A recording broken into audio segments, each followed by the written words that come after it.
Hey everybody, it's Irene with BrainStormAcres. And today we're going to talk about seedlings.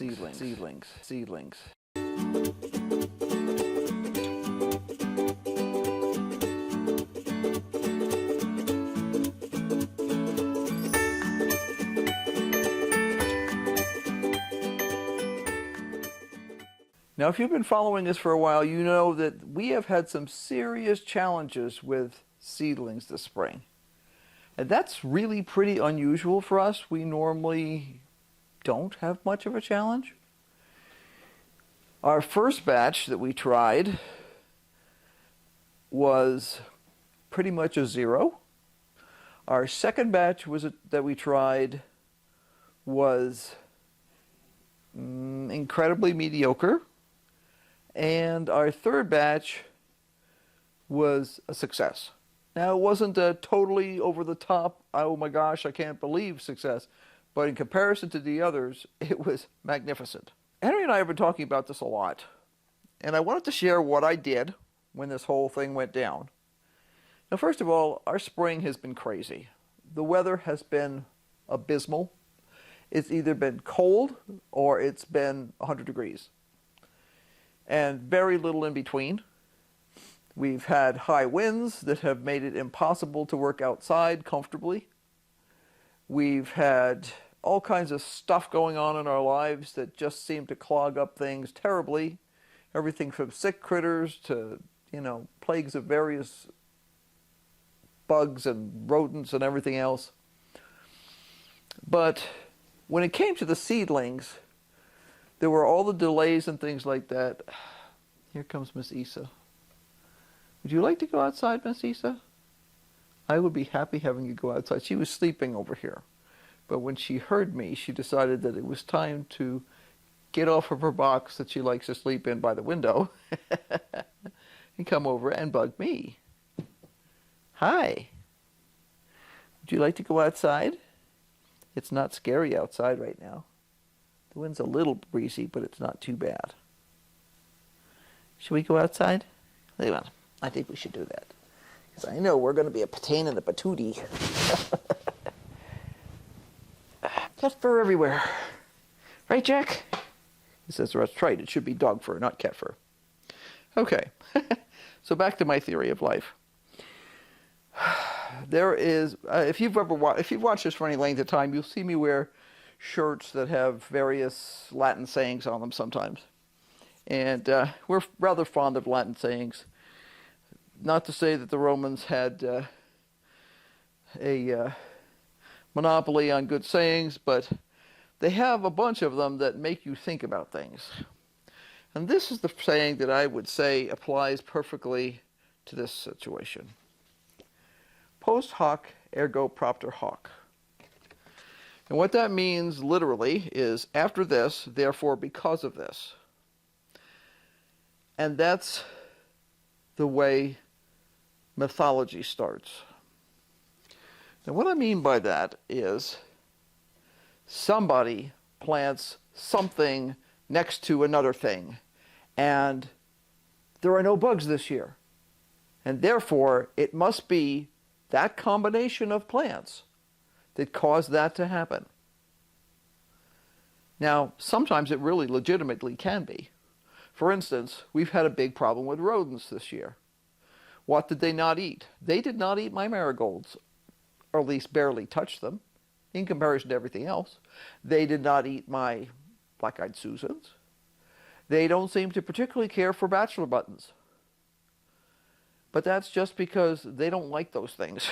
They're not tasty. They're stinky. I mean, if you think about how stinky marigolds are. Now, I happen to like the smell, but if you didn't like the smell, you would think of it as being stinky. Well, apparently they think of it as being stinky. Cool. That does not mean that everything out there is going to be scared away by my marigolds. And when we are analyzing a situation to try and figure out what has gone right or what has gone wrong, sometimes we jump to bad conclusions. The human mind wants order. The normal person out there wants order. They want to know why something happened and how they can avoid the bad things and how they can make the good things work in the future. So when I looked at the mess that we had this spring, I knew I had variables that I was dealing with. And because I have been trained in the sciences since I was a very small kid, I was fortunate enough to have in like third and fourth grade some teachers who encouraged us to think scientifically in the way we analyzed everything around us. And that's probably the greatest gift that any of my teachers could have possibly given us. I don't know how much it sunk into some of the other kids, especially the ones who seem to be spending most of their time at the principal's office. But for those of us who were actually listening, it helped a lot in our everyday lives. I can analyze the situation and I can look at the fact that I have just so many variables in my set of things that could affect my seedlings. What's the most obvious things? Well, let's see, the seeds themselves. Perhaps they were too old. Perhaps they hadn't been stored properly. Perhaps they were brand new, but they were not handled properly either by the post office or whatever other shipping company was used to ship them at some point. Maybe the company that sold them to me didn't, handle them correctly. They didn't store them correctly. They screwed up on the germination tests, and it's not really a 93% germination. It's actually a 39% germination. So seeds, okay? What am I planting the seeds in? I did experiment this spring a little bit with some oasis blocks, but not for my seeds. I only experimented with them for some cuttings that I had taken. And that was not a huge success, but I think the environment was just a little too harsh for them. So everything I planted this spring went into some sort of seed starting soil. Now, plantings 1 and 2 had the same seed starting soil, and they were both either fails or mediocre. So right there, I have a little alarm bell going off that says, okay, maybe it's the soil. You have the same seeds. I didn't change seeds. Actually, I did wind up changing seeds on planting number 3. But between seeds planting number 1 and planting number 2, I had the same seeds. I actually ran out of some of them at that point and had to buy some new ones. So the seeds become sort of a wild card. We don't know where they fit into the situation for planting number 3. So I've got seeds, I've got soil, and I've got the containers they're planted in. Now, how could the containers that seeds are planted in affect them? Well, from experience, I can tell you that not all pots are created equal. There are some pots that, due to the design of the bottom of the pot, when paired with certain types of trays, some of those seed starting containers will not give you as good a contact as others. There's variations. So the containers that I'm planting in could be a variation. And what else could be a variation? The environment, the temperature, the amount of light. The amount of light in general, especially for the seeds I was starting, will not affect the germination. There are seeds like lettuce and some of the tiny little flower seeds and herb seeds that require life. Yes, they require life. They require light in order to germinate. These seeds are not in that category. They do not require light. I could have them in a dark closet and it wouldn't make any difference. So light is not an issue. The temperature could be an issue. Was it too hot? Was it too cold? I think I probably would have had better germination on this group, or at least faster germination, if I had made it warmer. But to be honest, I wanted to eliminate one more thing off of my list, and that was the seed starting mats. I have seen seed starting mats lose their minds before.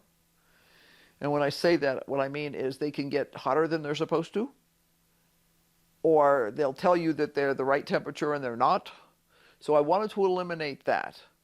Years ago, back before I had seed starting mats, I used to start seeds in here on this dumb little gray table back in the corner. Okay? Nothing fancy about it. It's an old card table that I have had for so many years that I could not even tell you when I got it.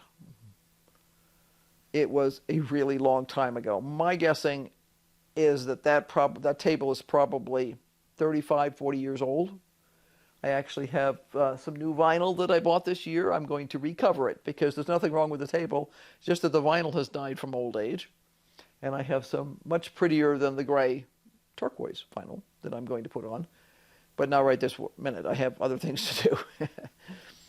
So what I did when I was looking at my 2 failures and the fact that I was going to start seeds again was I went through these various things that we've been talking about, and I tried to figure out how I could stabilize my situation to eliminate as many options, as many opportunities for failure as possible.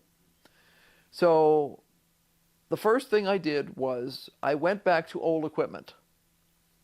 I have used these big trays here from Haas Tools for several years. I know exactly how they behave. They are very sturdy. They're totally cleanable. So I was eliminating the fact that I could have a leak, because leaks in my dining room are just really not my idea of a good time. I've had that happen before. It's no fun.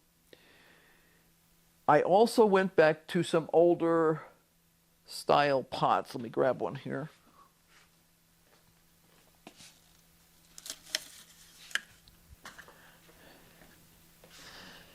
Now, there's nothing fancy about these. These are typical of the cheapy pots that they sell you seedlings in at the big box stores.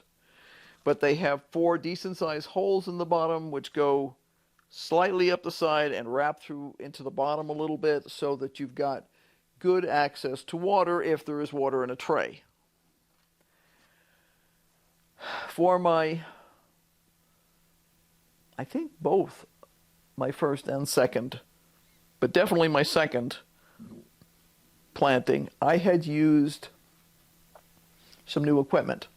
And I wanted to eliminate that as a variable. So I wanted to go back to old equipment that I knew exactly how it behaved. I knew exactly how the water would be wicked up through these kind of holes in the bottom. And in this case, I also wanted larger cells because I didn't want to have to transplant them before they were ready to go outside. Usually I do that multiple times before my seedlings are ready to go outside, and I did not want to have to do that. I knew I was going to be totally swamped in terms of the amount of work I had going on for other things in our lives at this time of year, so I did not want to have to transplant.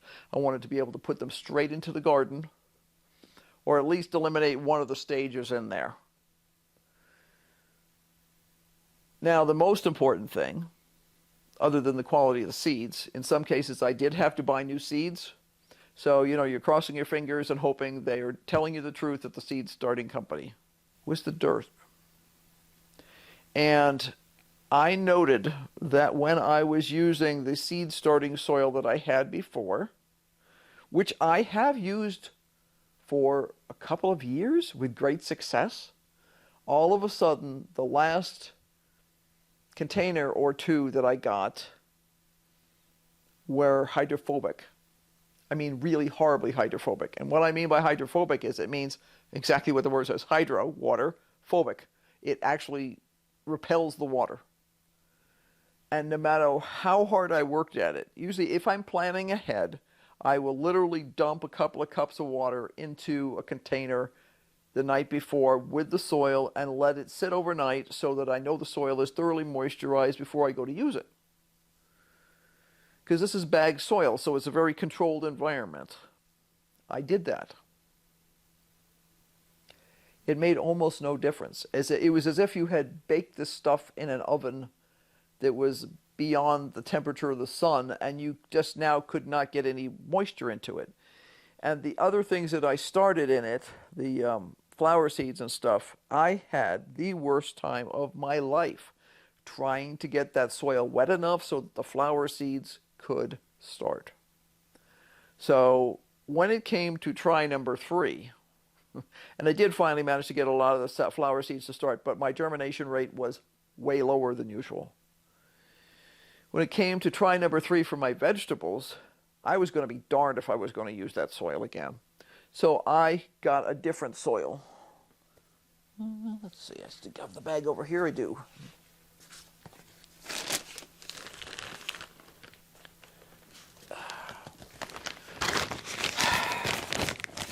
And this is what I used. This is a new product put out by Haas Tools this year. And basically, it's got lots of the usual kinds of composty sort of things in it, in terms of like peats and things like that. But it also has some nutrition. And I decided, I had previously decided before I had any of this trouble that I did want to try it, because my belief is that sometimes, due to my crazy schedule, I just don't get fertilizer to the plants as soon as I should when they're just little. I mean, seeds don't need fertilizer in order to germinate, but at some point, when they get those roots out there, having something there for them to suck up as nutrition when they need it, not when you decide they need it, but when they need it, seemed like a good idea. So I switched to this. Totally different texture. Moist, functional, no problem wetting the soil. So, okay.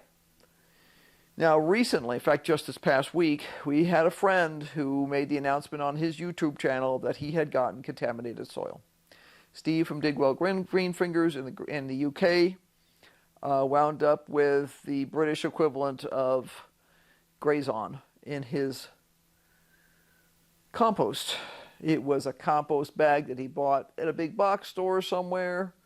You know, you trust these people. You count on them to provide you with soil that is safe, and more we are seeing fails. Either the farmer lied about what he put on his fields, and the straw or hay or whatever the heck it was that they got from him was contaminated. The manure that they got was contaminated. You know, there's multiple sources of possible contamination. People will talk about overspray, where the farmer next to you sprays and you don't know it, but the stuff has landed on your stuff.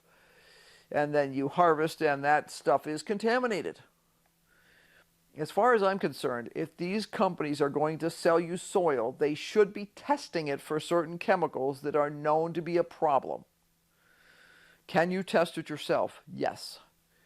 If you followed us for quite a while, you will remember that when we set up our straw bale gardens, probably, I want to say 6 years ago now, probably, we tested the straw ahead of time to see if it was contaminated with Grazon. We had read some information about a fairly major disaster that had occurred in, I believe it was Washington or Oregon. I think it was Washington. Basically what happened was, it's an organic farming group. They you know, for amateurs, you know, they had gotten a bunch of great compost, and it was a disaster. It was supposed to be organic, it was supposed to be safe, and all of a sudden people's vegetables were dying. They contacted the university did tests, and they discovered that everything was infested with Grazon. Now, what is Grazon? What's it used for, and why would it be there in the first place? Well, if I'm a farmer and I have a pasture, and my pasture's kind of crappy, it's got a bunch of broadleaf weeds in it and all that kind of stuff, there's things I can do to improve that pasture. I can do different kinds of scratching up on the surface. I could spray an herbicide that would kill immediately on contact any broadleaf weeds and not leave a residue, like it's the cyanide stuff that goes away really super quickly. Or I can put on something like Grazon and